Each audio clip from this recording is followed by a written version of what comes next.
Guys, this hearing opens quietly. A baby's health, foster placement, and two parents already struggling set the tone fast. When the court compares compliance, you can feel where this is heading before anyone says it out loud. Jeff Hill on behalf of Father Dale Jones, Judge. I'm not sure if he's going to make it today or not. I'm here.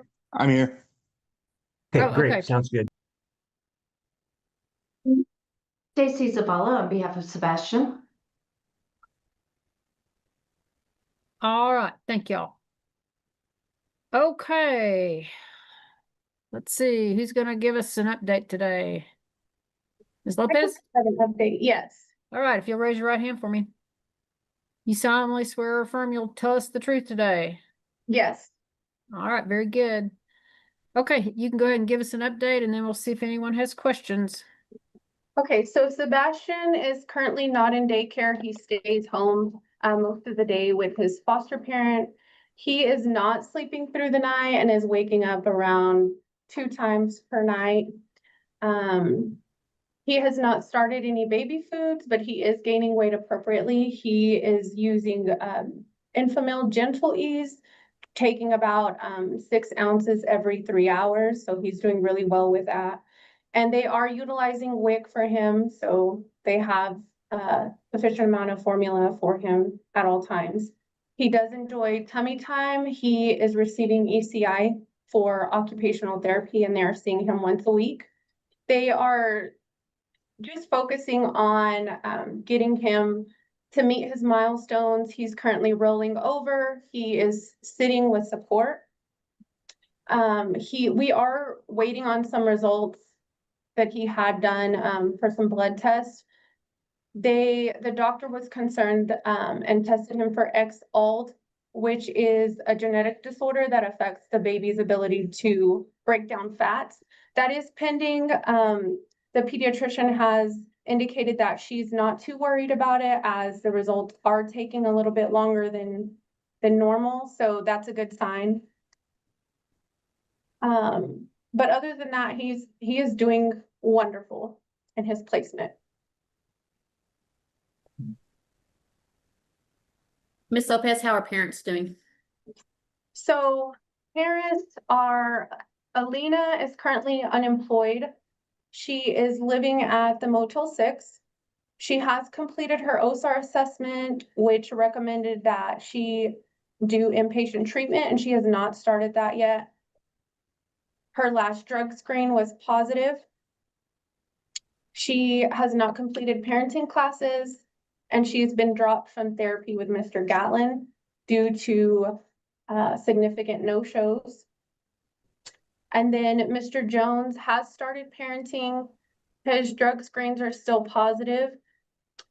He is currently employed doing the Google, he's driving the Google Street View car, and that's a full-time employment. He is in therapy with Mr. Gatlin. He's completed his OSAR assessment, and the recommendation was that he do outpatient treatment, and he is engaged in that as well. And then his housing, he is currently also living at the Motel 6 with Alina. So from your testimony, it sounds like father is in compliance with service plan and mother is not. Would that be accurate? Yes. And they have provided his mother as a possible placement option. Her name is Tanya Jones. And so I've provided that information to the permanency specialist so that they can begin a home study. Okay. What was father positive for on his last screen? Marijuana.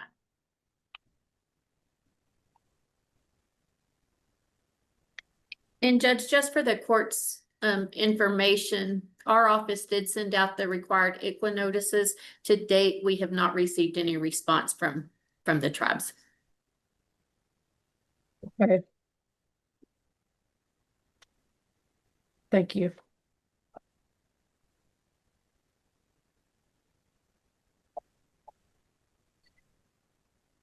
So have we had any meaningful discussion with mom about going to the inpatient? And where she can go and what her options are? We definitely discussed that yesterday. I did call and talk to her, but I also know that her permanency specialists have reviewed resources with her to be able to provide her with that information. So can I say something? Yeah, in just a couple minutes, we'll get to you. Okay. All right, Mr. Michelson, and do you have any questions for Ms. Lopez? I do, and I think Melinda answered one of them, or partially answered one of them, is the ICWA notice. Mom Alina is Yankton Sioux, and Mr. Jones is Rosebud Sioux. And so I don't know how the ICWA notice reflects that. They agreed to have Sebastian identified as Yankton Sioux and registered with the Yankton Sioux tribe because of benefits. So I don't know if the ICWA notice reflects that or not. And Mr. Michelson, we're required to send out the notice. Those notices have been sent out to each of those tribes. Unfortunately, the tribe is not required to respond, and until they respond, we don't draw them into the case. okay. And so, like I said, they have been sent out. They were sent out back on, well, they were filed with the court on October 23rd. So it's been over 3 months now, and we haven't received word back. Okay, thank you. Yes, and, sir. And as far as the timeline with treatment, in talking with Alina, it was my impression that Alina previously was in treatment at inpatient treatment at Plainview, and over the holidays, during the holiday break, she returned to Plainview, tested positive, and also discovered that her belongings had been stolen, which obviously caused her a great deal of concern. And so she left that facility. And it was my understanding that she had previously talked with her former caseworker about re-enrolling in treatment. Is that correct? Yes, I believe so. Okay. And so now does she have to get another OSAR, or is she just required to go straight to treatment? She should be able to just go directly into treatment. And is transportation is an issue for Alina. Is that something you can assist her with? I think it depends which treatment center she's going to go to, but yes. Okay. And I know another option she was concerned about is if it's possible for her to go to outpatient. I know in some circumstances, prolonged outpatient programs are. The judge zeroes in on the real issue, why mom still hasn't entered inpatient treatment. The questions get sharper, patience thinner, and suddenly it's clear excuses won't carry any weight here. This is the moment accountability starts replacing sympathy. Probably more beneficial than an inpatient. Is that an availability for her?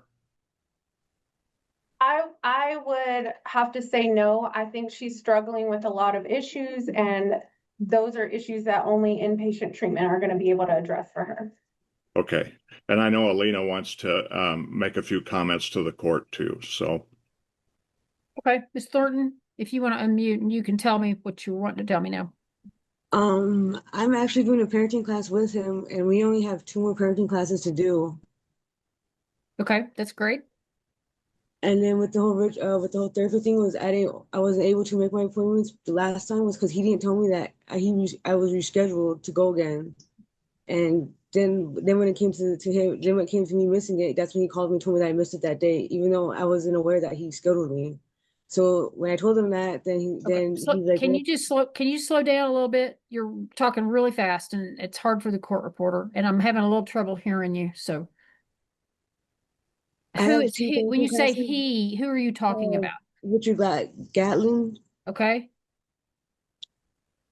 And so when it made me frustrated me because he did that twice. So then that's why I just told him that I'm looking into doing therapy somewhere else. And I left voicemails and I sent 2 emails to the treatment options that were given to me by the one that the caseworker that did my Sarah Fuentes. yeah, Sarah Fuentes, she did my SLURS, and she was the one that told me about my options that I had. So I left voicemails, and I haven't heard anything back. And Are you talking about now for treatment yeah, programs? for inpatient treatment, yes. Who have you contacted?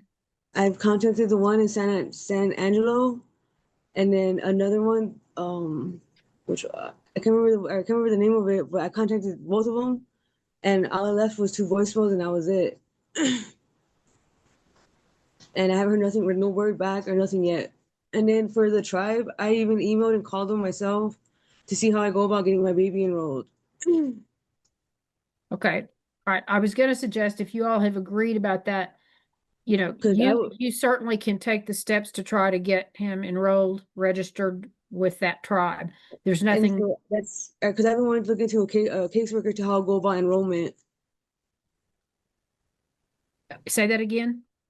A caseworker to go on how to get him enrolled. You're wanting somebody to help you go do that? No, looking for a caseworker from our tribes, like a caseworker. Okay. So you know someone that can help you with that? No, I'm asking for, that's what I've been looking for help for. Is for a caseworker. Okay, but when Because- you say caseworker, are you talking about somebody with the tribe? Or are you talking about Yeah, with the somebody with tribe. this process? No, with the tribe. Okay. Well, all I can tell you is you probably are going to have to just keep calling these folks back. Okay. I mean, I don't know what else to do more than just, because I called it and I called twice, and I don't know what else to do about waiting.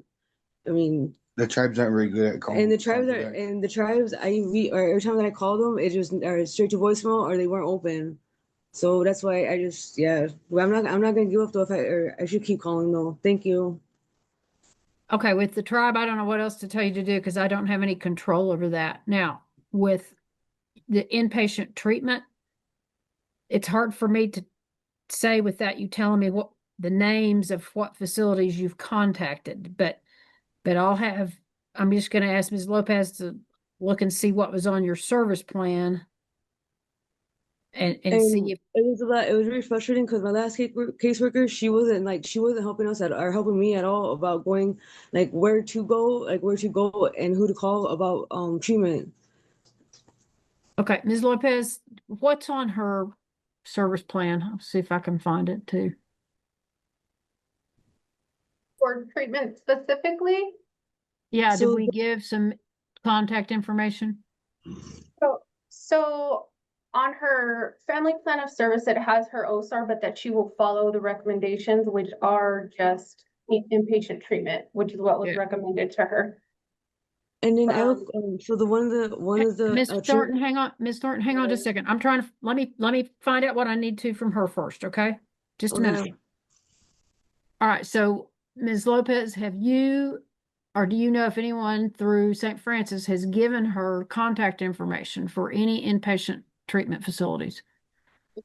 I'm not 100% sure if they've given her treatment facility options. I do know that she spoke to her current permanency specialist about a treatment center in San Angelo, and they've discussed also Serenity Center. She lives in Lubbock, correct? Yes, Yeah. currently living in Lubbock. Okay, was one of those Miss Thornton Serenity? I believe so, yes. And then another one called the Meadows. Okay. I think try to call them back. Okay. And then I also have another question. If I were, because I'm still applying at jobs. So if I were to get a job, could I then go into outpatient treatment or no? Or do I just got to stick with inpatient treatment?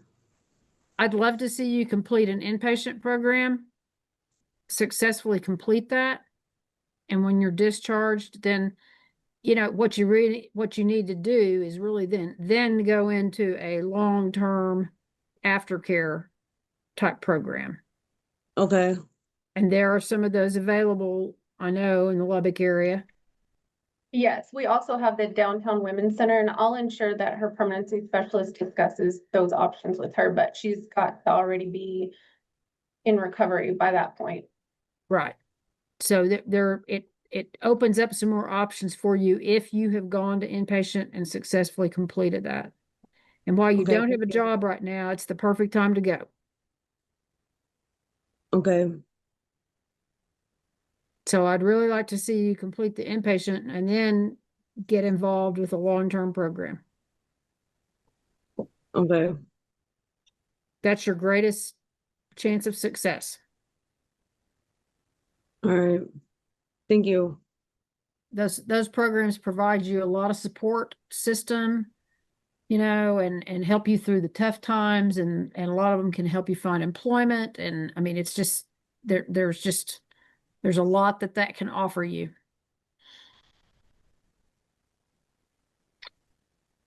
Okay. All right. Mr. Hill. Mom finally speaks, and it's fast, emotional, and scattered. She sounds frustrated, overwhelmed, and desperate to explain herself, but the court keeps slowing her down. The gap between effort and credibility becomes painfully obvious in real time. Judge, no questions. Mr. Jones is doing well and working his service plan and just wanting to get through the process. Okay.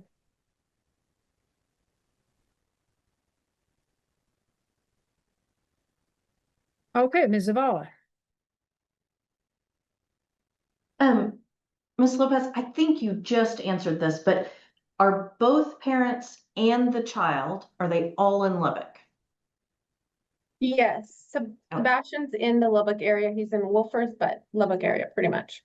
Okay. And the parents are currently living together? Yes, they are. They're in a relationship together. Okay. And I know that the report talked about virtual visits. Are parents having any in-person visits at this time? No.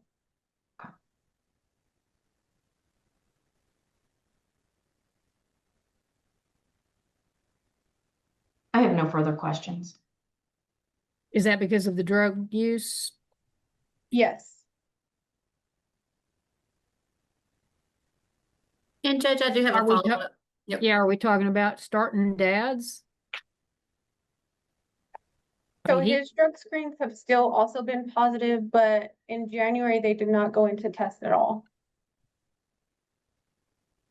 Okay, so if he'll go test for us today and is either negative or if it's just marijuana again, can we start his visits? Yes, I don't see any issues with that at all. All right, same with mom. She can Yeah, go absolutely. test and we'll see where we're at. If it's positive, then we've still got a problem.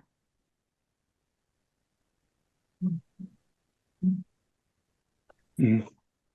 If And it's Judge, positive for a drug that can be transmitted skin to skin, then we've still got a problem with her having in-person visits. Okay, sounds great. And Judge, I was gonna ask if the department was asking for, St. Francis was asking for drug screens today, so we would request that those be court ordered, especially based upon your line of questioning just now. Okay, I'm gonna order them to go drug screen today, hair and UA. What's the cutoff time, Ms. Lopez? I believe it's 4 p.m. Okay, can they get there? Do we know, Mr. Jones, do you have transportation to get you all there? I do as soon as I get off work. Yep. What time are you off work? I could be out by then. Okay, I mean, you need to be there before that time. Yes, ma'am. Okay. All right.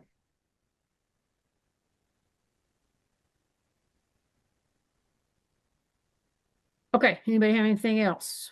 Judge, just as a procedural issue, obviously we had jurisdiction here at the time of the removal, but now it appears that everybody is in Lubbock and the Lubbock area.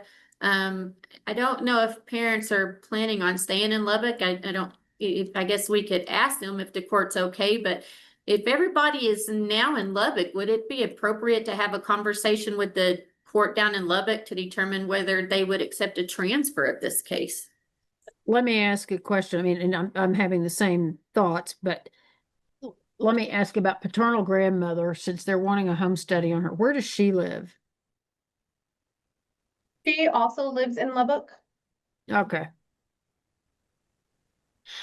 Yeah, I mean, I think it's probably appropriate to see if the transfer, that way, Ms. Thornton and Mr. Jones, you would transfer to another court. It's just like this. It's all child protection cases, but you'd have a different judge, but all your people would be there locally. Your Yes, attorneys, ma'am. you know, it might be a lot easier for you all. Yes, ma'am.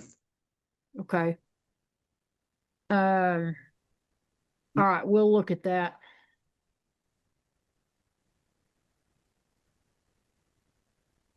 And so Judge, just for clarification in writing on this order, you said if parents are negative or only positive for marijuana, they can begin in-person visits? Yeah.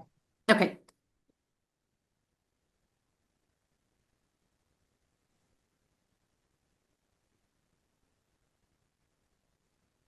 And Judge, if you want to have a conversation and they will agree to accept, if they'll agree to the transfer of the case, we will file a motion to transfer upon notice that they would do that. I'll reach out. Mr. Jones, are you all actually in Lubbock County? Yes, ma'am, we are. Okay, all right. Okay, so I'll reach out and see what I can find out about that. Let me make a note.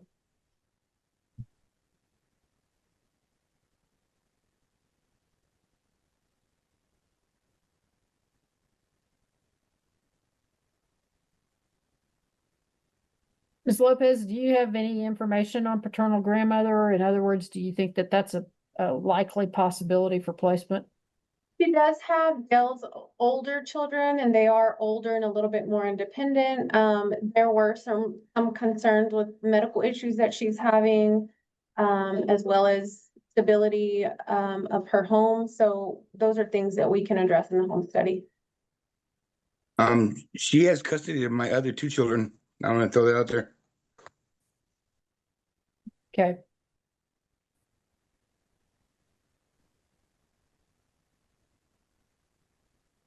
So those would be Sebastian's older brothers that she takes care of. Yeah, we just need to know if is she willing? Is she physically able to do that? Yes. So all of those things, because you're talking about a baby. Yes, ma'am.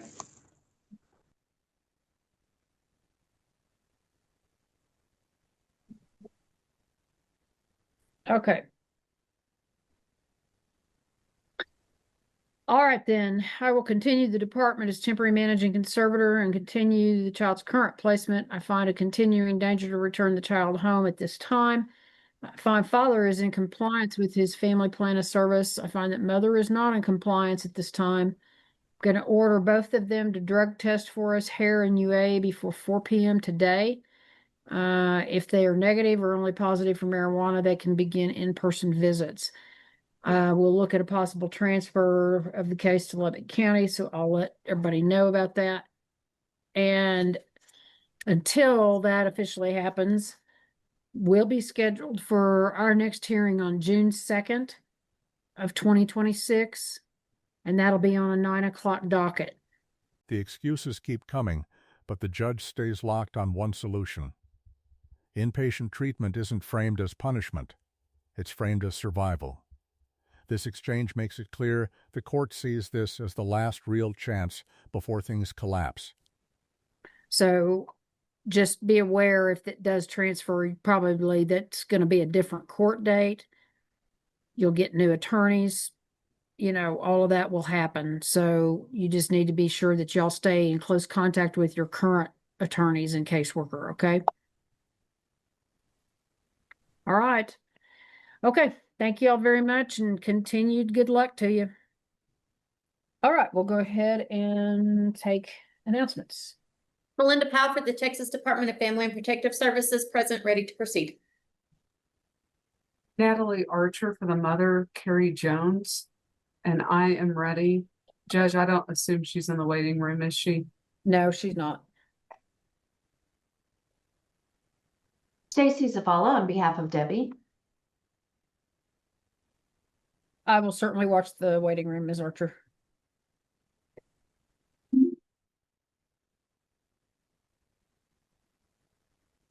Okay. Ms. Powell, who is your first witness today? My first witness will be Mercedes Hodge. All right, Ms. Hodge, if you will, please raise your right hand.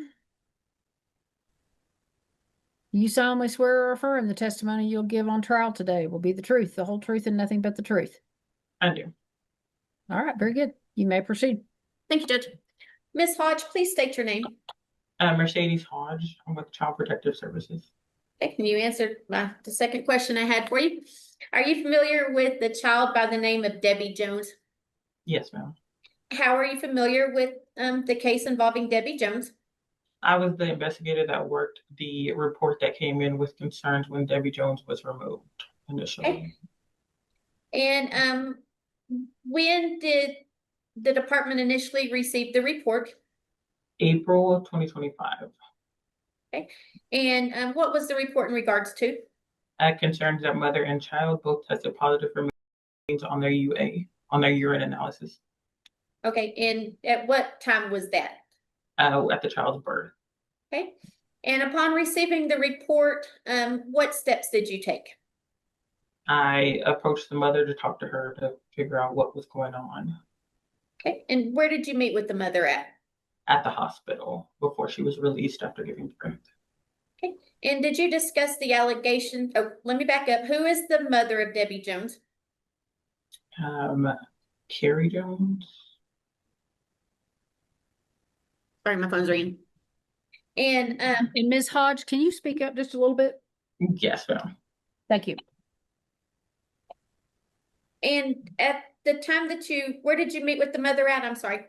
It was the hospital before she was discharged after giving birth. Okay. And at the time that you met with the mother, did you discuss the allegations with her? Yes, I did. Did she understand the allegations you were discussing? Yes, she did.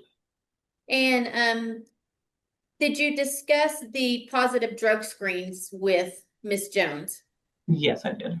And what did she tell you in regards to the drug screens?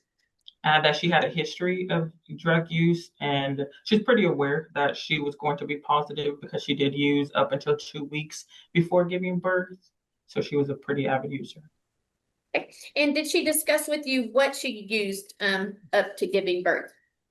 I know it was a drug of choice. I'm not completely sure if there was any others at the time.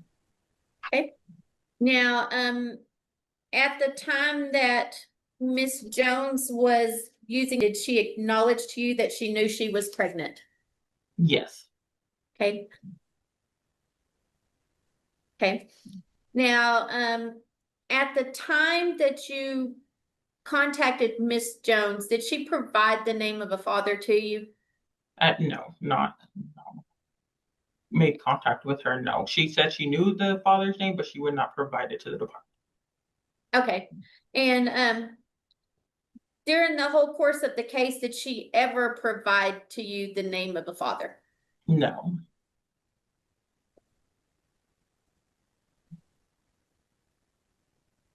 Additionally, were there some concerns in regards to mother's mental health? Yes, from her own admissions. Okay. So did you have concerns with Miss Jones' ability to care for Debbie?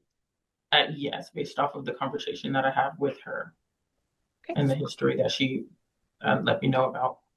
Okay. Would it have, in your opinion, would there have been a danger for Miss Jones to have taken this baby with her from the hospital?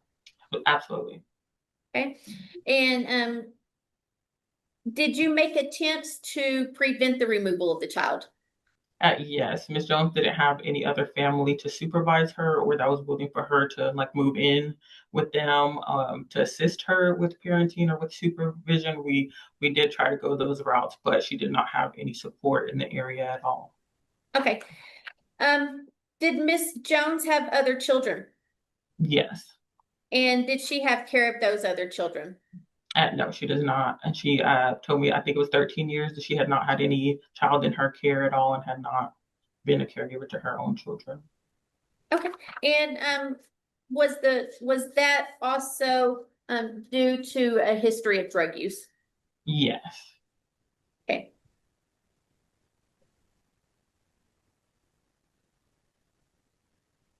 Did you continue after the removal of the child? Did you continue to have some contact with Miss Jones? A very little from what I recall. Okay. Other than what you have testified to, did you have any other participation in this case? Not that I remember. Not that I can recall. Okay. Did you have the opportunity to review your affidavit investigative report? Yes, I have it. Okay. And what you testified to was pretty much the basis of those reports. Is that correct? Yes. Yes, Okay. I would. I pass the witness.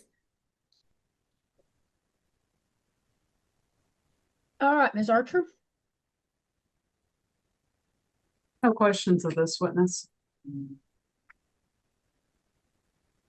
Okay, Ms. Zavala.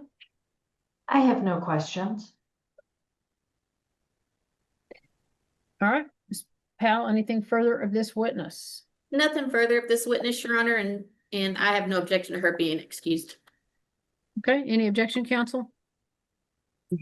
No objection. No objection. All right, then, Ms. Hodge, you're free to go. Thank you. All right, your next witness. A petitioner would call Sean Ryan. Okay, Mr. Ryan. You solemnly swear or affirm the testimony you'll give today on trial will be the truth, the whole truth, and nothing but the truth. Yes, ma'am. Okay. All right, Ms. Powell, you may proceed. Thank you, Judge. Mr. Ryan, please state your name. Sean Ryan, permanency specialist Okay, and who are you currently employed with? with St. Francis Ministries. Okay, and St. Francis Ministries is contracted to do the casework in CPS cases, is that correct? Correct. Okay, and are you familiar with the case involving the child Debbie Jones? I am. And how long have you been on the case? Probably about 7 months, I think. Okay. Now, today, And- probably 7, 8 months. I don't know. Around there. Okay, so pretty close to the beginning. Correct. Yes, ma'am. Okay, and now there was a worker just prior to you, is that correct? Yes, ma'am. There was. And have you had the opportunity to review all of the notes and all of the entries maintained by that worker? Yes, ma'am. Okay, now once St. Francis receives a case, begins working a case, what steps does the St. Francis take in developing the case? We try to get in contact with the parents. We create a family plan of service based off their history and their needs. We send them to drug screen. Everything shifts when drug testing enters the picture. Visitation now hinges on results that have to happen today, not later. One test could open the door to seeing the child or slam it shut completely with no room for negotiation. Create visitations, things like that. Okay, and was a service plan developed in this case for the mother? There was, yes, ma'am. Okay, have you had the opportunity to review the exhibits I sent out yesterday?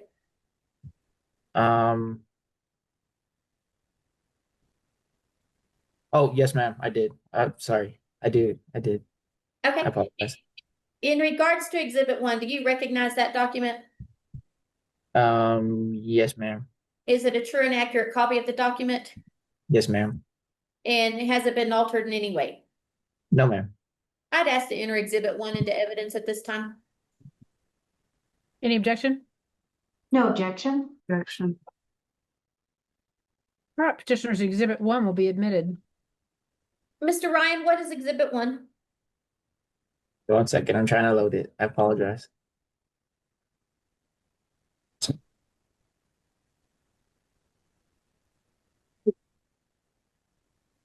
It's the family plan of service for Carrie Jones.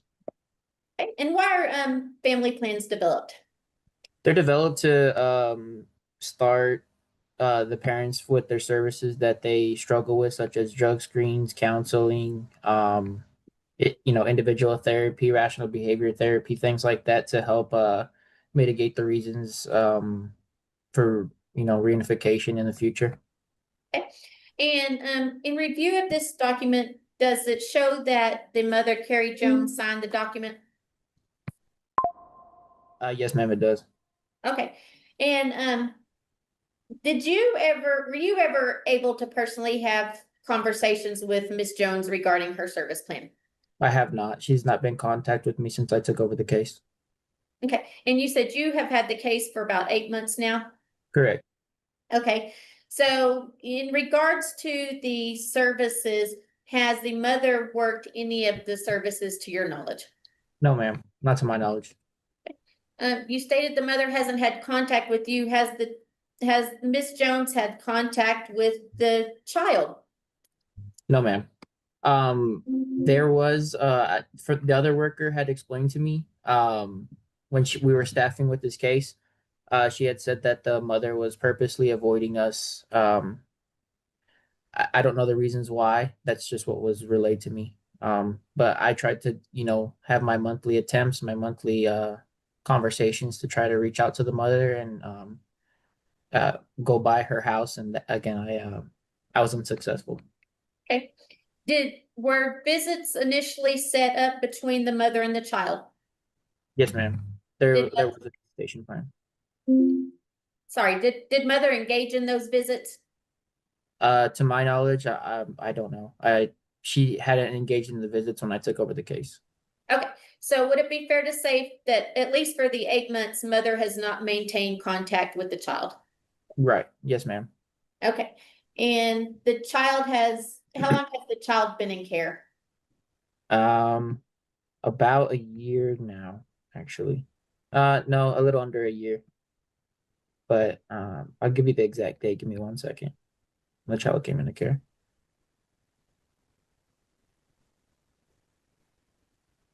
She was placed with her aunt on 4/21/2025, so a little under a year.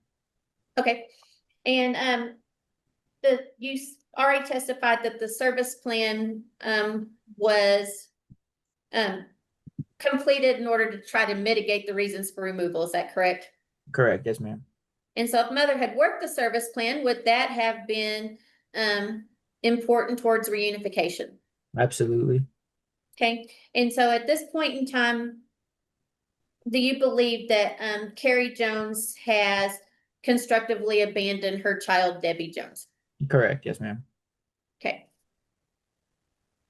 Now, at some point in time, did Miss Jones provide St. Francis the name of a possible father? To the other worker, yes. His name was David Murphy. And when I had staffed with the previous worker, she did provide me with his name. I had to find him because the address that we did have in Impact was incorrect. Okay. And Mr. Murphy did submit to paternity testing, is that correct? Correct, he did. And those results came back in November? Yes, ma'am. Hey, have you had the opportunity to review Exhibit 2? Yes, ma'am. And what is Exhibit 2? Exhibit 2 is his Debbie's and his DNA test. I'd ask to enter Exhibit 2 into evidence at this time. Any objection? No objection. Objection. All right, exhibit 2 will be admitted. And Mr. Ryan, upon finding out that he was the father of the child, did Mr. Murphy immediately begin discussing relinquishment with you? Not immediately. He actually wanted us to place Debbie back, not back, but with his mother. I told him that that wasn't possible at the time because, you know, Debbie had already been placed with, you know, her aunt for and uncle for an extended period of time. And then I told him it wouldn't be that easy because we'd have to do background checks, things like that, to a home study, things like that to even get to that point. He had asked why that was the case. I told him I didn't have an answer for him because, you know, I wasn't the worker at the time when Debbie was placed with the aunt and uncle. But after shortly after that, and after I discussed with him, you know, that Debbie's not moving, she's gonna stay where she is because she's a baby and that's all she's used to, you know. So I once I had discussed that with him and talked to him about that, he said that he was in no place to take care of a child, and that he didn't want to pay child support either, so that's why he wanted to relinquish his rights. Okay, so while it wasn't immediate, it was pretty soon after. Correct. Yeah. Okay, and the father actually resides in Midland, is that correct? Yes, ma'am. And was it coordinated for him to execute the relinquishment in Midland? Yes, ma'am. It was. And did he do that yesterday? He did. Yes, Okay. ma'am. And that relinquishment was sent to you afterwards, is that correct? I'm sorry. Can you repeat the first part one more time? Was the relinquishment sent to you shortly after he executed it? Oh, yes, ma'am. It was. And have you had the opportunity to review the relinquishment? I did. Yes, ma'am. I signed it as well. Okay, well, you answered one of my questions there. And that was filed with the court yesterday, is that correct? Correct. Yes, ma'am. Okay, I'd ask the court to take judicial notice of the affidavit of voluntary relinquishment executed yesterday and filed with the court yesterday. Any objection? No objection? No objection. All right, then I will take judicial notice of the father, David Murphy's fully executed witness to notarized voluntary affidavit of relinquishment of parental rights. Thank you, Judge. Mr. Ryan, are you asking the court today to terminate the parental rights of David Murphy as to the child, Debbie Jones, based upon his affidavit of voluntary relinquishment? Yes, ma'am. Okay. Are you asking the court today to terminate the parental rights of the mother, Carrie Jones, as to the child, Debbie Jones? Yes, ma'am. Okay. And you testified that Debbie is currently placed in a relative's home? Correct. Yes, ma'am. With her Okay. aunt. Go ahead, say that. With her aunt and her uncle. Okay, and she's been placed there since removal? Correct. Yes, ma'am. Do you have the opportunity to see Debbie in the home? Every month. Yes, ma'am. And how is Debbie doing in that home? She's doing great. She's very bonded with her aunt and her uncle. They love her very much. They do intend to adopt her if that's the case. And yeah, I mean that she's thriving. Okay. And it sounds like the current placement is able to meet all of Debbie's emotional and physical needs, is that correct? Yes, ma'am, all of them. Okay, and do you have any concerns for Debbie whatsoever at this time? No. I'm sorry, I didn't hear you. No, ma'am. Okay. Do you believe that termination would be in the best interest of the child? Yes, ma'am. And is that what you're asking the court today to do today? Yes, ma'am. Okay, I pass the witness. The courtroom pivots hard into a new case, and the tone gets darker. A baby removed at birth after testing positive, a mother admitting drug use while pregnant, and no support system in sight. This isn't a warning. It's the aftermath. Okay, Ms. Archer? Mr. Ryan, isn't it true that in the beginning, Carrie Jones intended to maintain a relationship with the child? Yes, like I said, I wasn't the worker at that time. If those were her intentions, those intentions were never, sought out, especially when I took over the case. But you did sign the service plan, correct? Correct. Yes, ma'am. Before you took over. She did. Yes, ma'am. Okay. So she must have had some contact with the previous worker in order to sign that service plan, correct? She did. Yes, ma'am. And she also had communication with the previous worker because she gave him the name David Murphy, correct? Yes, ma'am. Okay, do you know the last time, well, have you had any contact with Carrie Jones? I have not, no. I've been by her house. I've tried to send messages, text messages. I've tried to call. I've also, it was to my knowledge that somebody from CPS had told me that she was gonna go check herself into the pavilion. I went to the pavilion and they did not have a record of Carrie there. So when you said you visited her home, she did have a place to live?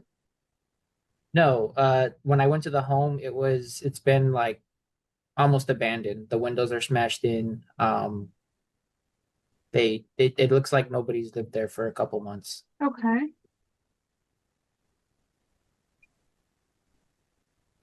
I will pass the witness.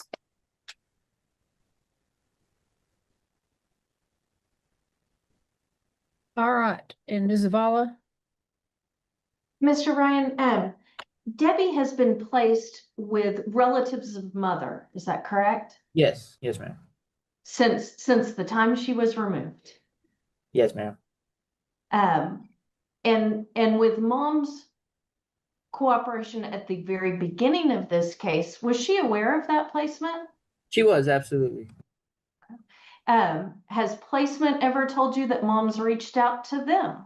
No, and in fact, we communicate, I would say, a good amount, myself and placement. And we always have a discussion with each other about, hey, have you talked to Carrie? No. Have you talked to Carrie? No, but no, to answer your question, no, we have not. And while you weren't the caseworker at the very beginning, that caseworker was employed with St. Francis. Yes, ma'am. You're employed with St. Francis. Yes, ma'am. Has the St. Francis office changed location or contact information during this case? Not at all. And during your frequent check-ins on Debbie and communication with placement, have there ever been any concerns about placement with them? None whatsoever, ma'am. Okay. When Mr. Murphy suggested a home study on someone else, if Debbie had been placed with a non-relative in a placement that was not intended to be permanent, that home study would have been completed. Is that right? For sure. Yes, ma'am. I pass the witness. Okay. Ms. Powell, any further questions? Judge, I do have just brief follow-up. Mr. Ryan, I want to go back to Ms. Zavala asked you a question that kind of made me remember something there. At this point in time, do you believe that mother can provide a safe home for Debbie? No, ma'am. Do you have any idea where she's currently residing?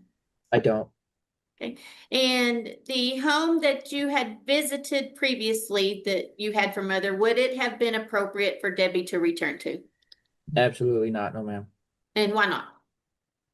Like I said, it looked vacant. There was nobody. The windows were smashed in. I didn't see really any furniture in there. It looked like it's been, like I said, it looked like it's been nobody's been living there for a couple months.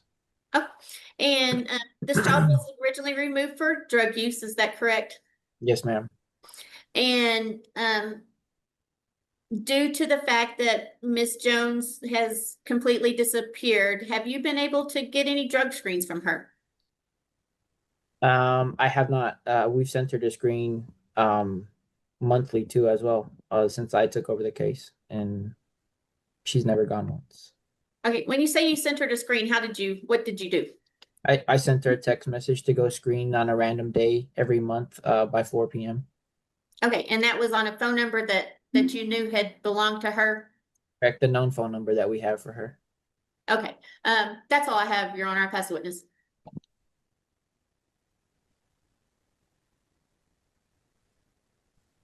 All right. And Ms. Powell, just as a clarification, the department is seeking relinquishment of Mr. Murphy's rights solely on the voluntary relinquishment that he executed. Is that correct? That's correct, Your Honor. Okay. And I guess I should ask Mr. Ryan, can I reopen, Judge? Yeah. One question. Are you asking that the department be named permanent managing conservator of the child? Yes, ma'am. Okay, that's all I have this time around. Okay, anybody have any further questions, Ms. Archer? I have no further questions, Judge. Ms. Zavala? No further questions. All right then, Ms. Archer, anything to present today? No, unfortunately, I don't have anything, Judge. All right, do you rest? I rest. Okay, and Ms. Zavala, anything to present? No witnesses, I rest. All right, Ms. Zavala, do you have a recommendation to make to the court? Yes, Your Honor. I do believe that termination of the father based on his relinquishment is in Debbie's best interest. I also believe that termination of mother based on the grounds alleged is in her best interest as well. She is thriving in her relative placement. I do recommend that the department be named permanent managing conservator while aunt and uncle continue the licensing process in order to adopt.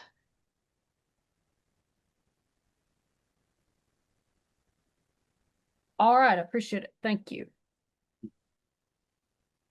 All right, everybody close? Close. Close. All right. Then at this time, I do find by clear and convincing evidence that it is in the best interest of the child, Debbie Jones, to terminate the parental rights between the child and her mother, Carrie Jones, based on Texas Family Code, Section 161.001B1, the D, E, and the N grounds, and the best interest of the child under subsection B2. I likewise find by clear and convincing evidence that it is in the best interest of the child, Debbie Jones, to terminate the parental rights between, well, let me back up real quick just to be real 100% clear. I'm so sorry. I'm going to adjudicate David Murphy as the father of Debbie Jones based on the genetic testing that was performed in this case. It's been on file, and establish the parent-child relationship between Mr. Murphy and the child. All right. Then I find by clear and convincing evidence it is in the best interest of the child to terminate those parental rights between the child and David Murphy based on his voluntary affidavit of relinquishment of parental rights under 161.001B1 subsection K, and the best interest under subsection B2. All right, I do make a finding that the Department of Family and Protective Services has made reasonable efforts to reunify the child with one or both parents. I'm going to name the department as permanent managing conservator and dismiss all court-appointed attorneys from the case after the de novo and appellate timeframes expire, with the exception of Ms. Zavala, who will remain in the case. I will continue the child's current placement. Our first review hearing for those still involved will be April 30th of 2026 on a 9 o'clock docket. Counsel, as always, just be mindful of your de novo and appellate timeframes. De novo does begin to run since I've rendered in open court, and we are on an accelerated appeal. So if you should file a notice of appeal, being instructed to do that, please wait to do that until after the final order is signed and adopted by the referring court. The judge lays it all out and makes permanent decisions. Both parents lose their rights. The child stays protected, and the court closes the door for good. It's heavy, final, and impossible to ignore. Do you believe this ruling truly puts the child first, or could it have gone differently? If this breakdown helped you understand the case, hit like, subscribe to the channel, and we'll see you in the next video.